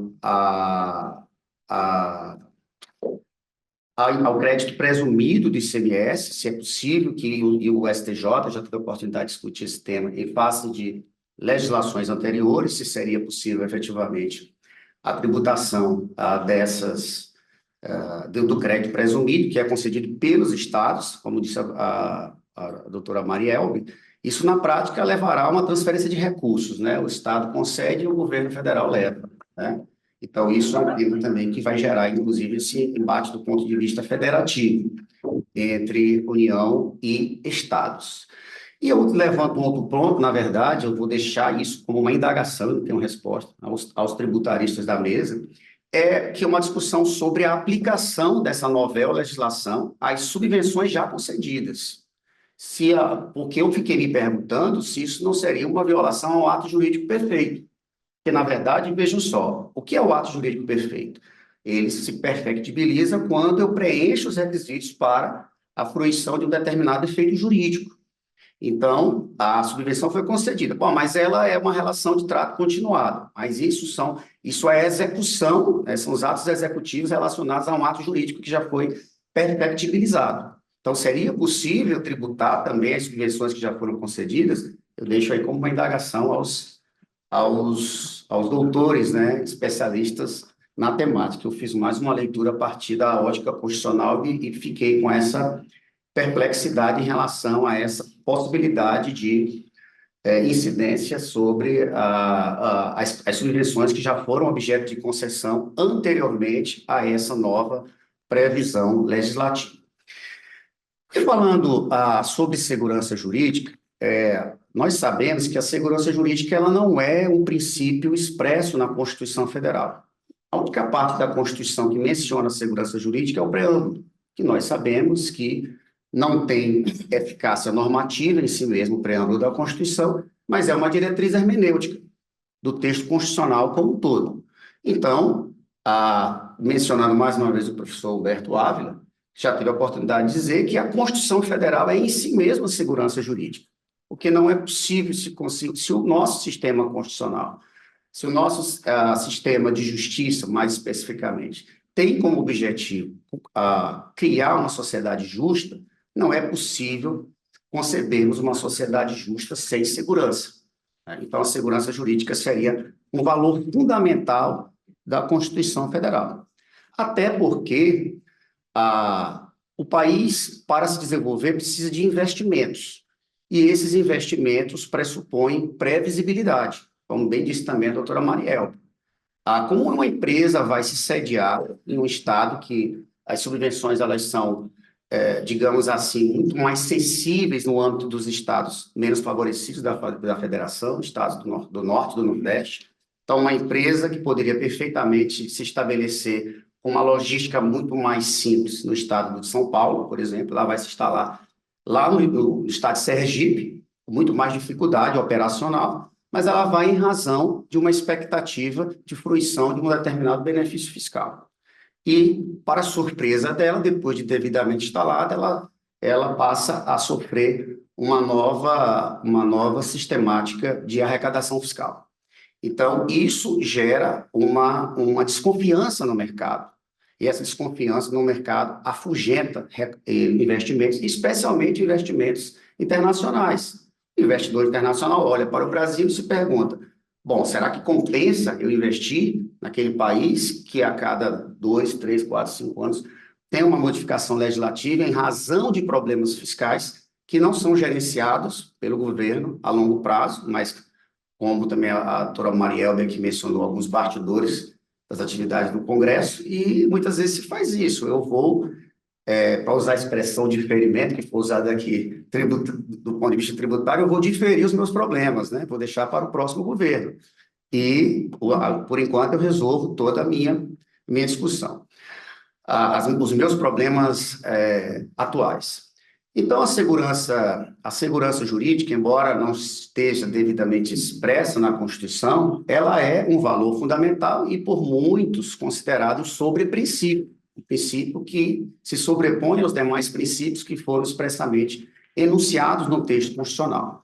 E, especificamente no campo tributário, princípios como da legalidade, que, vez por outra, é relativizado aí também, se entende que é uma norma infralegal que acaba mudando, às vezes, a base de cálculo de um tributo, e isso muitas vezes passa despercebido. A ideia de retroatividade, que aí vai entrar também a discussão sobre o ato jurídico perfeito, nesse caso específico da discussão das subvenções, se elas podem atingir essa nova tributação pode atingir as subvenções que já foram objeto de concessão, a própria anterioridade, o devido processo legal, a discussão sobre coisa julgada também, que ontem inclusive, foi objeto de um painel muito interessante. O Paulo Mendes defendeu o ponto de vista da União com muita propriedade, né? Eu até disse para ele, o Paulo é meu amigo também de longa data, ele assim, olha, eu achei sua palestra muito boa, mas eu tenho ressalvas. Qualquer dia desse a gente discute o que eu penso sobre essa posição que o Supremo Tribunal Federal acabou firmando, no sentido de que a coisa julgada só vale diante dos fatos e fundamentos jurídicos estabelecidos no momento da decisão. Então, se há uma mudança de fundamento jurídico posterior, as relações futuras poderiam ser atingidas por esse novo julgamento. Eu tenho algumas ressalvas, mas não faz parte da nossa temática aqui discutir isso agora. E a própria ideia de proteção à confiança, que nós mencionamos.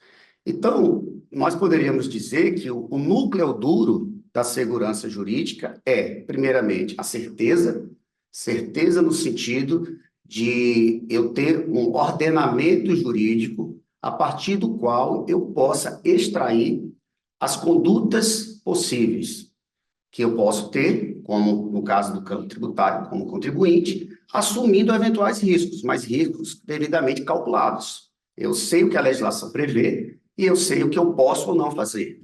Né? E a previsibilidade no sentido de estabilidade dessas relações. Nós mencionamos ainda há pouco aqui a questão dos investimentos privados. Se eu estabeleço um investimento sob a ótica de um determinado regime jurídico, eu tenho um direito fundamental à permanência desse regime jurídico, sob pena de eu gerar essa instabilidade nas relações jurídico-econômicas estabelecidas no seio de uma determinada sociedade. Bom, doutor Sérgio, acho que o tema foi, como eu disse no começo, foi devidamente abordado pelos meus companheiros de mesa, não há muito o que falar, queria apenas deixar essas reflexões e, mais uma vez, agradecer à Ordem dos Advogados do Brasil pelo convite para participar desse painel. Muito obrigado pela excelente palestra proferida, conforme todos podemos ver, ele estava escondendo o jogo, ele sabe tudo do tema. Ainda deu dica para o próximo mandato de segurança. Exatamente. Muito obrigado, excelente palestra. Eu não posso continuar sem antes cumprimentar o ministro Humberto Martins, que nos dá a honra de sua presença nesse painel. Pegou a sua fala no meio, não sei se você está preparado. Agora o Luciano Fugg já está preparado para aparecer na frente de 2 ministros do STJ, aumenta a responsabilidade, e vários desembargadores federais brilhantes, assim como vários colegas brilhantes. O Luciano Fugg é meu amigo de escola. Nós trabalhamos lado a lado juntos, lado a lado, durante mais de 10 anos. Ele é mestre de direito tributário na Alemanha. Qual a universidade na Alemanha, é isso? Ele é de Munique. de Munique. Ele é doutor em Direito Tributário pela Universidade de São Paulo. Ele foi secretário-geral do Supremo, ele foi secretário-geral do TSE, ele foi assessor de ministro do STJ, foi assessor de ministro do Supremo, ele foi diretor jurídico do Senado. Eu poderia falar mais meia hora, mas tem almoço já já. Então, é um advogado brilhante e é meu amigo do coração. Vou passar, então, a palavra ao professor Luciano Fuk. Muito obrigado, professor Sérgio Vitor, por essa tão, né, generosa saudação. Eu aproveito para cumprimentar os demais membros da mesa, aí, a professora Bettina, o desembargador Eduardo da Rocha, a professora Marielbe e o desembargador Milton Ramos, e também o auditório das pessoas, da ministra Regina Helena Costa e do ministro Humberto Martins, que nos dão o privilégio de compartilhar desse debate, né, sobre a segurança jurídica e essas novas regras das subvenções, dos investimentos. Mas eu queria trazer, depois de esgotado, né, tanto falar por último é sempre uma dificuldade, porque a gente tem que tirar metade do roteiro aqui, pelo menos, mas eu queria trazer reflexões específicas sobre o impacto do judiciário na segurança jurídica. Porque, claro, as modificações legislativas, professora Mariana, e mesmo em resposta a decisões judiciais, eu vejo muito inspirado na brilhante tese de doutorado do professor Sérgio Vitor sobre o diálogo institucional, faz parte do jogo. Se o Poder Legislativo quer mudar uma orientação, conceder uma isenção aqui, retirar, enfim, tudo isso faz parte do nosso sistema, é discutido democraticamente, e é muito bom que isso seja debatido e, claro, no seio da academia. Agora, quando há muita variação de jurisprudência, isso sim é um pouco problemático. Mas aqui eu quero ter um aspecto bem particular que afeta bastante essas discussões, que é a demora no tempo da decisão. Isso que foi mencionado pelo professor Paulo anteriormente, processos que levam 20 anos, são ajuizados, mas grande parte da discussão que segue nessa mesa, na realidade, tem como fonte, até depois dos projetos de lei, a decisão que o desembargador Milton Ramos referiu sobre o ICMS na base de cálculo da COFINS. O julgamento começou em 2007, isso só conclui em 2017. 10 anos de julgamento do início. Não é do ajuizamento, que tinham decisões, né, do TF da 4ª Região em 99, não quero nem mencionar isso. Só que depois de 2017 é aí que se começa a debater a modulação de efeitos, né? Acaba, mas não termina, de certa forma. Mas são decisões cruciais que acabam afetando grande parte do nosso sistema. É a primeira vez, por exemplo, que foi declarado lá a inconstitucionalidade por dentro de um tributo, né? A gente tinha o ICMS por dentro, o ICMS na base de cálculo do próprio ICMS, e isso, claro, surgem novas e prolíficas discussões para todo o nosso sistema constitucional tributário. Agora, num período que não há 10, 20 anos de indecisão, não há realmente como ter um mínimo de segurança jurídica para se pontuar. E isso não é culpa só do Supremo Tribunal Federal, que tem se esforçado, né? O professor Sérgio Victor mencionou, nós fomos testemunhas privilegiadas em grande parte desses julgamentos, mas é difícil manter um julgamento desse quando tem Raposa Serra do Sol, diversas lei de imprensa, sem contar com as causas penais, como essa Operação Sadia Graha, depois Lava Jato. O Supremo Tribunal Federal também ele é bombardeado por diversas questões tributárias, justamente por conta da natureza do nosso sistema, que está muito constitucionalizado. Nós temos uma Constituição ímpar, com vários dispositivos constitucionais, e cada um desse, para ser melhor analisado, vai acabar desencadeando uma decisão do Supremo Tribunal Federal. A reforma que nós tivemos agora, tributária, que vem para tentar simplificar o sistema, traz muitos benefícios, mas temos que estar atentos também de que ela incrementou em mais de 50% o texto constitucional tributário, que já era grande. E cada um desses novos dispositivos, eu diria até de cada uma das palavras que se colocam no texto constitucional, vão demandar, talvez, aí uma questão, uma judicialização, que vão precisar ser pacificadas, ao fim e ao cabo, pelo Supremo Tribunal Federal, que já é tão cheio de atribuições, momentos. Então, talvez seja o momento de se refletir essa demora do Supremo julgar não é só culpa do tribunal, volto a dizer. A gente até costumava brincar, né, a parte do sistema tributário no tribunal é quase que um patinho feio, que estão cheio de advogados tributaristas, mas no meio de questões que envolvem igualdade, direito eleitoral, sem contar, enfim, Covid, saúde pública, as questões de direito tributário, que são tão prementes para nós, né, tão caras e refletem tanto na vida das empresas, da economia do país, acabam perdendo relevância e destaque no meio de uma outra pauta, apesar de hoje ser praticamente 25% do que o Supremo Tribunal Federal recebe.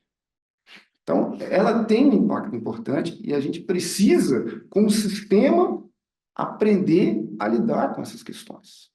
Até porque temos essa dificuldade, e para não deixar de falar dos investimentos que estavam aqui originariamente, também tem como origem um outro julgado emblemático do Supremo Tribunal Federal, né? A DIN das coligadas e controladas, que também começa em 2002 com o voto da ministra Ellen Grace e só termina em 2013, 11 anos depois do julgamento, e aliás com um final completamente frustrante. José Vitor, éramos assessores lá, terminou, mas quem ganhou? Não sei. O ministro optou por fazer uma tabela ao final. E por fim, prevaleceu o voto do vice-presidente, que fazia diferenciação entre paraísos fiscais ou não, que era o único voto que abordava esse tema. Porque até pelo nosso próprio sistema, são praticamente 11 votos que não se conversam entre si. Se na Suprema Corte Americana, no debate, pelo menos é uma tentativa de fazer uma única minuta para todos, né? Porque é difícil falar de raça dissidente quando nós temos, às vezes, 6 votos assim, e os 6 têm fundamentos completamente diferentes. Como só aconteceu em casos tributários, veja, o desembargador Eduardo Moraes da Rocha alinhou 3 fundamentos. Se cada um acolher um, seria inconstitucional. Mas qual seria a ratio decidente? Sem contar com as disparidades, até pela projeção do tempo, é outra composição, outra forma. Tem casos emblemáticos. ICMS sobre transporte. Vem a de 1.600, famosíssima, e o Supremo reconhece a inconstitucionalidade por falta de mecânica, assim. O ministro Jobim, que é um relatório, ela é praticamente impossível de ser cobrada, e declara a inconstitucionalidade sobre o transporte aéreo. Simultaneamente, tramitava a DIN sobre o ICMS transporte terrestre, que não foi julgado naquele momento, foi julgado 10 anos depois. Resultado constitucional. Daí que incide ICMS no transporte terrestre, com ônibus pago, mas no avião não. Não tem como se compatibilizar esse tipo de coisa, mas era, claro, 10 anos depois, outra composição, outra forma de conceber, e ficaram 10 anos de cobrança do tributo. Quando o Supremo declarou a inconstitucionalidade do Fundo Rural pela primeira vez, em 2010, declarou da lei de 1990. E aí o tributo é cobrado aí durante 20 anos. E quem confia, quem paga, vai ter direito à repetição? Não, quais são os prejuízos, qual é o impacto que isso acarreta? Mas como nós podemos proceder também para tentar trazer a segurança jurídica no âmbito de uma decisão mais célere, ou pelo menos no período mais razoável? E isso passa muito também, senhores desembargadores, para a questão estar bem amadurecida, para quando o Superior Tribunal de Justiça, como foi bem falado aqui, discutiu-se bastante sobre as subvenções, o Supremo Tribunal Federal decidir, a questão tenha sido bem resolvida, bem analisada já nas cortes, nos tribunais regionais federais, no Tribunal de Justiça, para que ela chegue amadurecida a ponto dos ministros tomarem decisões mais firmes, com maior propriedade, e que a gente tenha uma variação muito menor. O que é difícil de justificar são os tratamentos diferenciados com base no julgamento das mesmas leis. Agora vem uma nova lei, né, sobre investimentos. Felizmente, a questão das controladas e coligadas saiu a lei em 2014, que regulamentou a contento, e agora vem a nova lei tratando das pessoas físicas, mas com certas diferenciações. Quanto tempo nós vamos levar para julgar se era uma regra lá ou aqui? A professora Meré pontuou a repercussão geral que existe sobre a questão das subvenções, que trata da COFINS, mas vai se aplicar ao imposto de renda da pessoa jurídica. Seria a mesma ratio decidente, mas ela foi reconhecida em 2015. Nós já estamos em 2024. quando que ela vai ser concluída, quando que nós vamos ter um veredito com certa segurança. E mais, já com votos de ministros aposentados, o tribunal já tem uma outra composição. A atual composição pensaria da mesma forma? Eu tenho a segurança? E nesse meio, contribuintes e o fisco também tentam litigar, porque se não tem segurança no resultado final, continua recorrendo. Na questão do ICMS, o fisco, quando está perdendo, o ministro aposentado entrou com uma ADC para reiniciar e zerar o jogo, de forma muito explícita, sem constrangimento nenhum. Mas isso tem que ser ponderado e repensado no nosso sistema, principalmente no sistema constitucional tributário, que é tão prolífico de normas, de dispositivos, de pontuações. Será que a gente ganha mais segurança com mais normas? Deixo a provocação aqui, penso que não, um pouco alinhado com o professor Zé Roberto Afonso, diz assim, olha, nós precisamos de uma lipoaspiração constitucional aqui nesse tema, para tentar fazer uma regulamentação aí legal mais aprofundada e desonerar a Constituição e, por consequência, o Supremo Tribunal Federal dessas várias questões. Mas, enfim, professor Sérgio Vitor, depois de 10 anos na academia, aprendi que palestra boa é palestra curta, e se for curta, nem boa precisa ser. Então, agradeço aí, novamente, a oportunidade e o convite do professor Maneira de participar de um evento tão brilhante com discussões tão instigantes. Muito obrigado. Bem, eu falei que ele era bom. E, de fato, antes de encerrar o nosso painel, eu quero o tema geral do evento é segurança jurídica e tributação, mas mais pela parte da segurança jurídica, o senhor Luciano Fux mencionou a dificuldade de se compreender, às vezes, as votações do Supremo em razão de cada voto ter uma racionalidade interna e de os votos muitas vezes não conversarem. Eu lembro quando o Supremo julgou, mais uma questão premente, que foi a união estável homoafetiva, logo depois veio a primeira reclamação de um casal gay que queria casar, e o cartorário se recusou a fazer o casamento. E aí eu lembro que a gente ficou na dúvida, e agora? Mas era só não estava o casamento. Aí eu falei, o ministro Aires Brito falou assim, não, eu deixei casar. Aí o ministro falou, eu não. O meu pessoal não sabe. Eu falei, mas vamos ver. Aí eu perguntei para quase todos, no final, eu não sei se eu deixei. Então nem eles sabem bem o que aconteceu. Dito isso, eu adorei o painel foi muito bom, tanto é que foi bom que a audiência está aqui até agora, foi aumentando, e já adentrando aí a hora do almoço. Eu agradeço muito a audiência da ministra Regina Helena, do ministro Humberto Martins, de todos que estão aqui, e não posso encerrar sem agradecer a ilustradíssima audiência da dona Marlene. Muito obrigado a todos.